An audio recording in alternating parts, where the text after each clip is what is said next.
I had someone ask me to make a video about how to watch your opponent, and I was like, wait, what? But I nodded and listened, even though I had no clue what was going on.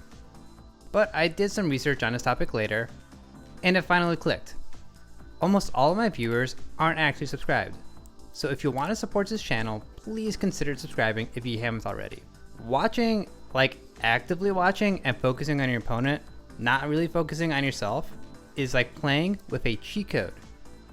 I'm not even joking, and if you try it yourself, you might realize it takes some serious effort to look at your opponent more than yourself. But it improves your combos, your spacing, your reaction time, and it fortifies your fundamentals. It makes sense when you think about it. You should have full control of your own character.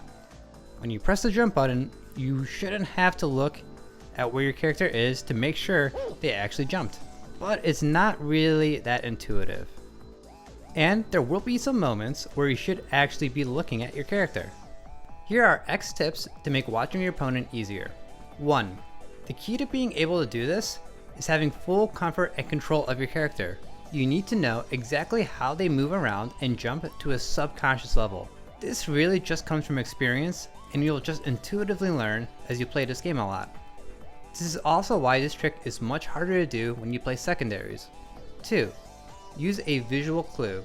One I learned is to consciously be looking at your opponent's shoes. Feet lovers rejoice. This is a good way of knowing if you're actually watching your opponent, and this helps you catch your opponent's landings, which I found to be super important. 3. Understand when you should be more focused on yourself. This should be a minority of the time, but there are situations where you're recovering or you're being comboed, and it's probably better to make sure you have full visibility of the situation. 4. This is less of a tip and more of an anecdote, but play a faster character or be faster than your opponent. This is easier to do when you have more mobility than your opponent, and the slower you are, the less likely you can make a big play off this. Try it yourself and let me know what you think. Thank you for watching, and check me out live every Thursday on Twitch.